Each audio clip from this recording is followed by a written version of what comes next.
850 राम भक्तों को 850 राम भक्तों को कहा। पहला है हमारा बिलासपुर, है। इसके चुनाव की क्या होगी, चुनाव कराया जाएगा। ठीक है, तो छत्तीसगढ़ लोकसभा चुनाव। नमस्कार दोस्तों, मैं विकल्प श्रीवास्तव शिक्षा इंस्टीट्यूट के इस ऑनलाइन प्लेटफॉर्म में आपका स्वागत करता हूं। मार्च महीने के करंट अफेयर के साथ मैं शिक्षा इंस्टीट्यूट के प्लेटफॉर्म में आपके सामने प्रस्तुत हूं। मार्च महीने में छत्तीसगढ़ के करंट अफेयर से संबंधित जो भी घटनाएं हुई है उसको एमसीक्यू पैटर्न में आपके सामने लाए हैं। ठीक है, और हर मंथ के एंड में ये करंट अफेयर हम आपके पास लाते रहेंगे। ठीक है, आइए चेक कर देखते हैं, स्टार्ट करते हैं। पहला क्वेश्चन है, ठीक है, पहला क्वेश्चन है श्रम वैन जो जसपुर के बगीचा ग्राम से प्रारंभ की गई है उसका उद्देश्य है। ठीक, पहला तो प्रश्न ये भी पूछ सकता है कि जो श्रम वैन स्टार्ट हुआ है वो कहाँ से हुआ है। तो हमको याद रखना है जो श्रम वैन है हमारा वो कहाँ से स्टार्ट हुआ है, जसपुर से स्टार्ट हुआ है। ठीक है, अब इसमें क्या बोला है, उसका उद्देश्य क्या है ये पूछ रहे हैं, पर्पस। ठीक है, तो श्रमिकों के टीकाकरण के व्यवस्था करना, श्रमिकों को परिवहन की सुविधा उपलब्ध कराना, तीसरा है श्रमिकों का पंजीकरण किया जाना, और इनमें से कोई नहीं। तो इसका सही उत्तर होगा आंसर नंबर सी, मतलब श्रम वैन जो जसपुर के बगीचा ग्राम से चालू की गई है उसका पर्पस है श्रमिकों का पंजीकृत करना। आपको पता है कि जो श्रमिक असंगठित क्षेत्र में काम करते हैं उनको सरकारी योजनाओं का लाभ नहीं मिल पाता है। ठीक है, तो सरकार एक योजनाओं के तहत असंगठित क्षेत्र में काम करने वाले श्रमिकों को आइडेंटिफाई कर रही है और उनको ये प्रयास कर रही है कि उनको वो सारी सुविधाएं मिल सके, जैसे मिनिमम वेजेस एक्ट का फ़ायदा मिल सके, उनको जो मिनिमम वेजेस एक्ट के तहत जो सुविधाएं मिलनी चाहिए। ठीक है, जो काम करने के घंटे निर्धारित हैं उससे ज़्यादा घंटा अगर हो रहा है तो ये सारी चीज़ों को आइडेंटिफाई किया जा सके, संगठित क्षेत्रों में उनको कन्वर्ट किया जा सके, ये प्रयास किया जा रहा है।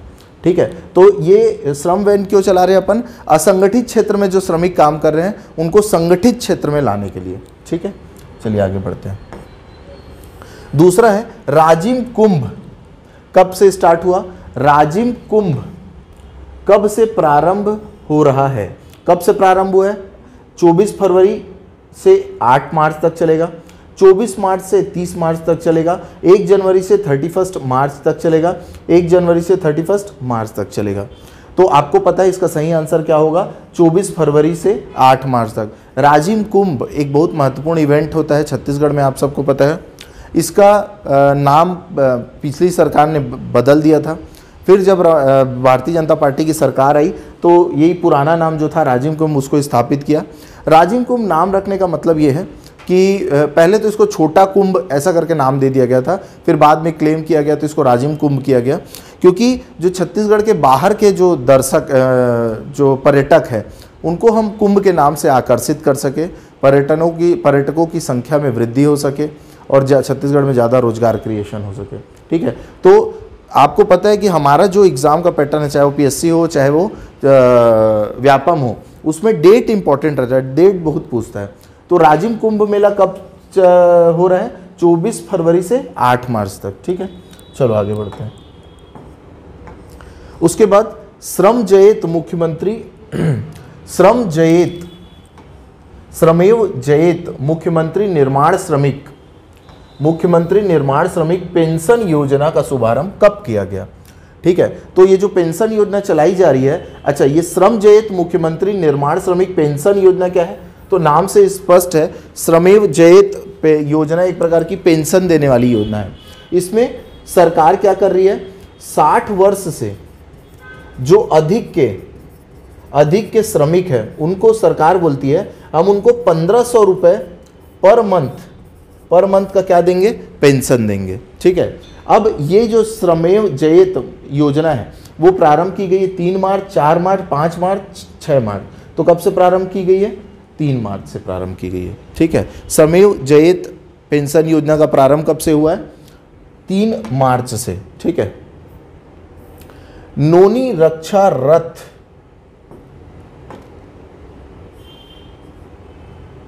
ठीक है, नोनी रक्षा रथ की शुरुआत किस जिले से हुई है। नौनी रक्षा रथ की शुरुआत किस जिले से हुई है?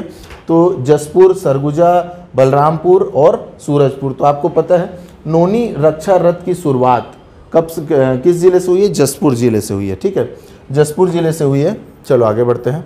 छत्तीसगढ़ की पहली माइक्रोबायोलॉजी लैब की शुरुआत कहाँ से हुई है? छत्तीसगढ़ की पहली माइक्रोबायोलॉजी लैब की शुरुआत कहाँ से हुई है? रायपुर, बिलासपुर, रायगढ़ और बस्तर। तो कहाँ से हुई है? रायपुर से हुई है। ठीक है, ये वन लाइनर क्वेश्चन है, इसमें ज़्यादा टाइम वेस्ट नहीं करना है। चलो आगे बढ़ते हैं।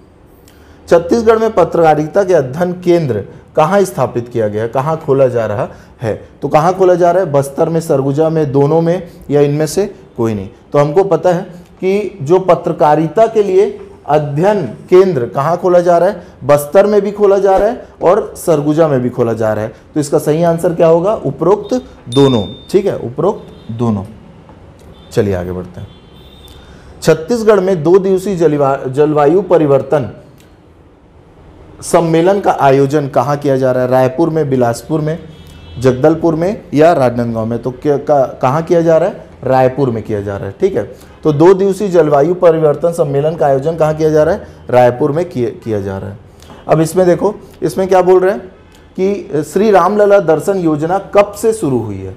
5 मार्च से, 6 मार्च से, 7 मार्च से, 8 मार्च से। कब से स्टार्ट हुई है? आपको पता है कि राम जन्मभूमि विवाद का निपटारा हुआ है और उसके लिए जब ये विवाद का निपटारा हुआ तो भारतीय जनता पार्टी की सरकार जहाँ जहाँ है वहाँ के लिए वो क्या कर रही है कि एक योजना चला रही है कि हम भक्तों को दर्शन कराने ले जाएंगे। कहाँ? अयोध्या। ठीक है, तो इस योजना की शुरुआत की गई है। पहले तो 5 मार्च से स्टार्ट की गई है, ये इंपॉर्टेंट हो सकता है आपके लिए। 5 मार्च से हम ये देख रहे हैं कि रायपुर स्टेशन से, रायपुर के रेलवे स्टेशन से हम क्या कर रहे हैं? अब 12 कोच का एक ट्रेन स्टार्ट किए हैं अपन, जिसमें हम 850 राम भक्तों को, 850 राम भक्तों को कहाँ राम जी का दर्शन कराने ले गए हैं। 850 राम भक्तों को रामलला का दर्शन कराने ले गए हैं और इसको हरी झंडी किसने दिखाई? चीफ मिनिस्टर ने, सीएम साहब ने इसको हरी झंडी दिखाई है। टोटल कितने लोग गए? 850 लोग गए। कितना बोगी का कोच था? 12 बोगी का कोच था। कहाँ से स्टार्ट हुई है ये योजना? रायपुर से। ठीक है, भविष्य में बिलासपुर और रायगढ़ ये 2 जगह से ट्रेन स्टार्ट करने का वादा किया गया है। कुल 20,000 लोगों को राम जी का दर्शन कराने का लक्ष्य रखा गया है। ठीक है, 20,000 लोगों को राम जी के दर्शन कराने का लक्ष्य रखा गया है। चलिए आगे बढ़ते हैं।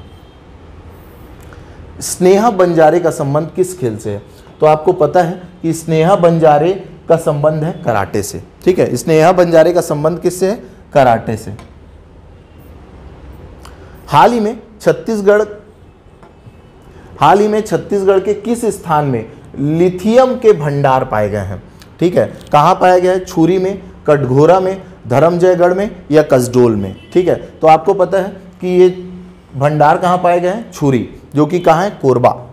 ठीक है, छुरी में पाए गए हैं वर्तमान में। ठीक है, सी हब कार्यक्रम का संबंध है किससे है? महिलाओं से संबंधित अपराध के लिए, महिलाओं को उद्यमिता से जोड़ने के लिए, महिलाओं को शिक्षित करने की दिशा में, इनमें से कोई नहीं। तो आपको पता है कि सी हब करके एक कार्यक्रम चलाया जा रहा है राज्य सरकार के द्वारा और उसका उद्देश्य ये है कि महिलाओं को उद्यमिता से जोड़ा जाए। किससे जोड़ा जाए? महिलाओं को उद्यमिता से जोड़ा जाए।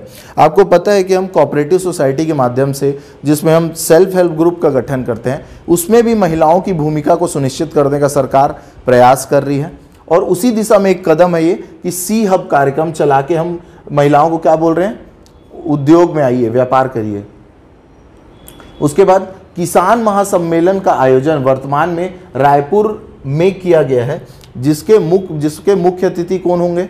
गिरिराज सिंह, पीयूष गोयल, राजनाथ सिंह और अश्विनी वैष्णव। तो पहली बात तो ये है कि जो किसान महासम्मेलन का आयोजन किया गया है वो कहाँ किया गया है? रायपुर में किया गया है। ठीक है, किसान महासम्मेलन का आयोजन कहाँ हुआ है? रायपुर में हुआ है और इसके मुख्य अतिथि कौन थे? राजनाथ सिंह। यहाँ मुख्य अतिथि कौन थे? राजनाथ सिंह। ठीक है,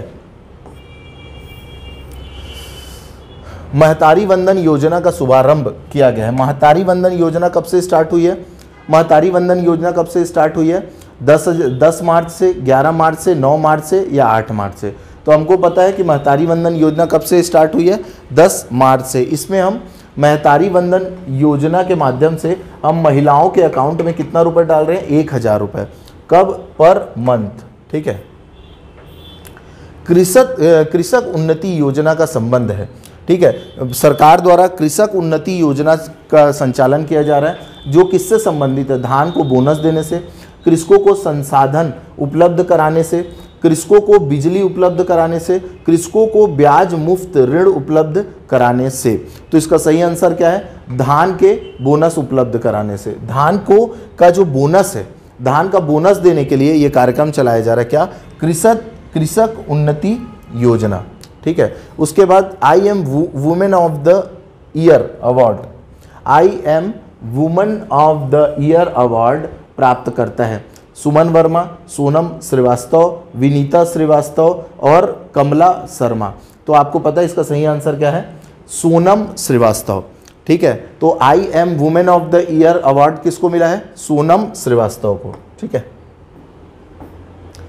छत्तीसगढ़ क्रीड़ा प्रोत्साहन योजना क्या है? छत्तीसगढ़ क्रीड़ा प्रोत्साहन योजना क्या है? खेलों को बढ़ावा देना, राष्ट्रीय स्तर पर खिलाड़ियों को पहचान दिलाना, राज्य के पारंपरिक खेलों को पुनर्जीवित करना, इनमें से कोई नहीं। ठीक है। छत्तीसगढ़ क्रीड़ा प्रोत्साहन योजना क्या है? खेलों को बढ़ावा देना, राष्ट्रीय स्तर पर खिलाड़ियों को पहचान दिलाना, राज्य के पारंपरिक खेलों का पुनर्जीवित करना, और इनमें से कोई नहीं। तो इसका सही आंसर क्या होगा? राज्य के पारंपरिक खेलों को पुनर्जीवित करना। छत्तीसगढ़ क्रीड़ा प्रोत्साहन योजना का संबंध किससे है? राज्य के जो पारंपरिक खेल हैं, ठीक है, उनको पुनर्जीवित करने से। ऑपरेशन इंद्रावती का संबंध है। ऑपरेशन इंद्रावती का संबंध है किससे है? ऑपरेशन इंद्रावती, इंद्रावती नदी के बारे में हम सब जानते हैं। ठीक है। तो ऑपरेशन इंद्रावती का संबंध है बस्तर भ्रमण से है क्या? ठीक है। नदी सफाई की कोई योजना है क्या? विदेश में फंसे भारतीयों को वापस लाने से संबंधित है क्या? इनमें से कोई नहीं। तो ऑपरेशन इंद्रावती का जो संबंध है वो संबंध है कैरेबियाई देशों में जो भारतीय फंसे हुए हैं उनको भारत वापस लाने से है। ठीक है। उनको भारत वापस लाने के लिए ये ऑपरेशन इंद्रावती चालू की गई है। तो विदेश, इसका सही आंसर क्या होगा? सी, विदेश में फंसे भारतीयों को वापस लाने से इसका क्या है? संबंध है। ठीक है। महात्मा गांधी राष्ट्रीय रोजगार गारंटी योजना मतलब मनरेगा, मनरेगा का संबंध में क्या सही है? इसके तहत मजदूरी 243 रुपये है क्या? 243 रुपये है क्या? इसके बाद क्या बोल रहे हैं? मजदूरी दर में 22 रुपये की वृद्धि की जाती है या की गई है क्या? ठीक है। इसमें मजदूरी दर 9.95% की वृद्धि देखने को मिली है क्या? ऑल ऑफ द अबव सभी सही है क्या? ठीक है। तो हमको पता है कि मनरेगा की पुरानी मजदूरी कितनी थी? 221 रुपये, 221 रुपये छत्तीसगढ़ में। अब इसकी मजदूरी कितनी हो गई है? 243 रुपये। और जब इसकी वृद्धि को आप देखोगे तो आप देखोगे लगभग 22 रुपये की वृद्धि है, जो कि कितनी है? 9.95%। ठीक है। तो इसका सही आंसर क्या होगा? All of the above, all of the above. ठीक है। इसके बाद छत्तीसगढ़ प्रति मानक बोरा, छत्तीसगढ़ प्रति मानक बोरा तेंदुपत्ता संग्रहण दर कितना है? तो कितना है प्रति मानक बोरा संग्रहण दर? 5500 रुपये, 4000 रुपये, 5000 रुपये या 4500 रुपये? तो बच्चों आपको पता है प्रति मानक बोरा का मूल्य कितना कर दी सरकार? 5500 रुपये। ठीक है। प्रति मानक बोरा कितना है? 5500 रुपये। पीएम ई बस सेवा में छत्तीसगढ़ में शामिल शहर है। ठीक है। पीएम ई बस सेवा क्या है? पीएम ई बस सेवा के तहत हम क्या कर रहे हैं? जो इलेक्ट्रिक बस है, इलेक्ट्रिक बस को स्थापित करने का प्रयास कर रहे हैं। तो इसके लिए छत्तीसगढ़ में के भी कुछ शहरों को शामिल किया गया है। जैसे इसका ऑप्शन क्या है? रायपुर दुर्ग शामिल है क्या? बिलासपुर कोरबा शामिल है क्या? ए और बी दोनों है क्या? ए और बी दोनों नहीं है क्या? तो मैं आपको बता दूं, हम पीएम ई बस योजना जो चल रही है उसमें छत्तीसगढ़ के 4 शहर को शामिल किया गया है, जिसमें पहला है हमारा बिलासपुर, पहला हमारा बिलासपुर है, और दूसरा क्या है? कोरबा।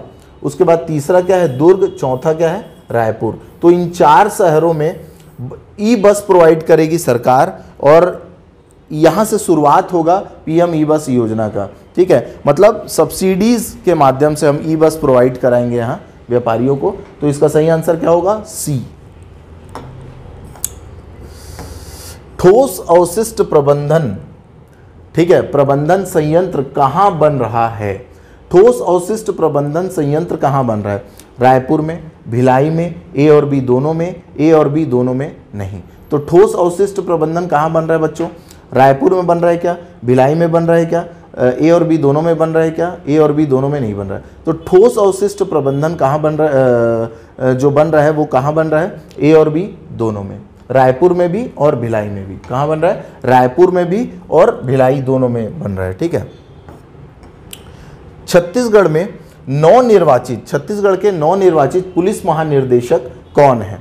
हिमांशु गुप्ता, अशोक जुनेजा, रोहित शुक्ला, अखिलेश पांडे। तो आपको पता है कि छत्तीसगढ़ के नवनिर्वाचित पुलिस महानिर्देशक कौन है? हमारे हिमांशु गुप्ता। ठीक है, आपको पता होना चाहिए कि अशोक जुनेजा जो हमारे पुराने पुलिस महानिर्देशक थे, उनके रिटायरमेंट के बाद नए पुलिस महानिर्देशक नियुक्त किए गए हैं, जिनका नाम क्या है? हिमांशु गुप्ता। ठीक है। छत्तीसगढ़ के रणजी ट्रॉफी टीम के कप्तान कौन है? छत्तीसगढ़ की जो रणजी ट्रॉफी की टीम है उसके कप्तान कौन है? अजय मंडल, अमनदीप खरे, आशीष सिंह चौहान और एकनाथ केलकर। कौन है? अमनदीप खरे। हमारे जो अभी वर्तमान में जो छत्तीसगढ़ की रणजी ट्रॉफी की टीम बनी है उसमें हमारे कप्तान कौन है? अमनदीप खरे। अमनदीप खरे। आपको पता है कि वर्ष 2024 की रणजी ट्रॉफी पूरी हो चुकी है। 2 टीम फाइनल जो पहुंची थी वो है, पहला महाराष्ट्र और दूसरा विदर्भ। और मैच कौन जीता? महाराष्ट्र या मुंबई। या महाराष्ट्र हमारा रणजी ट्रॉफी जीत गई है। विदर्भ जो है वो फर्स्ट रनर अप रही है हमारी। ठीक है। और हमारी जो छत्तीसगढ़ की टीम थी उसके कप्तान कौन थे? अमनदीप खरे। ठीक है। छत्तीसगढ़, अच्छा, अमनदीप खरे के बारे में ये भी याद रखना कि अंडर 19 खेल चुके हैं अमनदीप खरे। ठीक है। छत्तीसगढ़ लोकसभा चुनाव कितने चरणों में पूर्ण होगा? तो हमको पता है कि छत्तीसगढ़ का जो लोकसभा चुनाव है वो कितने चरणों में पूरा होगा? 1 चरण में, 2 चरण में, 3 चरण में और 4 चरण में। ठीक है। तो छत्तीसगढ़ लोकसभा चुनाव इंपॉर्टेंट है, तो उसके बारे में जैसे हमको पता ही है, उसके लिए एक सेपरेट वीडियो हम लाएंगे। फिर भी 16 मार्च को आदर्श आचार संहिता की घोषणा की गई है। कब? 16 मार्च को। ठीक है। और 16 मार्च को ये बताया गया कि 3 चरणों में चुनाव होगा। कहाँ? छत्तीसगढ़ में। पहला चरण जो होगा 19 मार्च को, दूसरा चरण का 19 तारीख का जो चुनाव होगा वो सिर्फ कहाँ होगा? बस्तर में। कहाँ होगा? बस्तर में। उसके बाद अगला चुनाव कब होगा? 26 मार्च को। और 26 मार्च को जो चुनाव होगा वो 3 जिला में होगा या 3 जगह होगा, 3 लोकसभा में होगा। पहला है राजनांदगांव, दूसरा है कांकेर और तीसरा है महासमुंद। ठीक है। तो राजनांदगांव में, कोरबा में और कांकेर में और महासमुंद में। ठीक है। ये 3 जगह होगा। उसके बाद जो बची हुई कितनी हो गई? 8, 4, 12, 7 लोकसभा जो है 7 अप्रैल। ठीक है, सॉरी यार, ये 19 अप्रैल है, 26 अप्रैल है और 7 है ना, अब 7 मई है। ठीक है, 7 मई है। और 7 मई को बची हुई 7 लोकसभा में इसके चुनाव की क्या होगी? चुनाव कराया जाएगा। ठीक है। तो छत्तीसगढ़ लोकसभा चुनाव कितने चरणों में होगा? तो एकदम आसान है इसका आंसर, 3 चरणों में होगा। आदर्श आचार संहिता की घोषणा कब हुई? तो 16 मार्च को शाम को 3 बजे से आदर्श आचार संहिता लग गई। और कितने चरणों में होगा? तो 3 चरणों में होगा। डेट क्या है? 19 अप्रैल, 26 अप्रैल और 7 मई। 19 तारीख को कहाँ चुनाव होगा? बस्तर में होगा। उसके बाद 26 तारीख को कहाँ चुनाव होगा? राजनांदगांव में, कांकेर में और महासमुंद में चुनाव होगा। और बची हुई जो क्या बोलते हैं लोकसभा है, 7 लोकसभा है, वहाँ चुनाव कब होगा? 7 मई को चुनाव होगा, ठीक है। उसके बाद 4 जून को क्या होगा? रिजल्ट डिक्लेयर होगा। रिजल्ट कब आएगा लोकसभा का? रिजल्ट कब आएगा? 4 जून को रिजल्ट आएगा। क्या लगता है? अच्छा, ये भी हमको देखना है कि इस बार जो चुनाव हो रहा है वो 18वीं लोकसभा के लिए हो रहा है। कौन से नंबर की लोकसभा है? 18वें नंबर की लोकसभा है। 18वें नंबर की लोकसभा के लिए हम क्या करा रहे हैं? चुनाव करा रहे हैं। क्या लगता है कौन सी पार्टी जीतेगी? कमेंट बॉक्स में बताइए, ठीक है। छत्तीसगढ़ में नए सूचना आयुक्त कौन है? ठीक है, छत्तीसगढ़ में नए सूचना आयुक्त कौन है? नरेंद्र कुमार शुक्ल, अशोक कुमार चंद्रवंशी, ए और बी दोनों, और ए और बी दोनों नहीं। तो हमको सबसे पहले ये समझना है कि सूचना आयुक्त क्या होता है। सूचना आयोग एक होता है, आपको पता है कि आरटीआई एक्ट आया था 2005 में, ठीक है। आरटीआई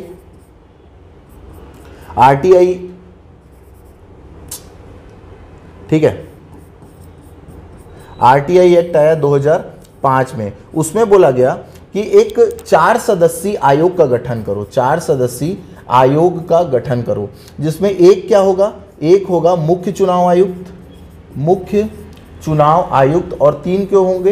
राज्य चुनाव आयुक्त। 3 क्या होंगे?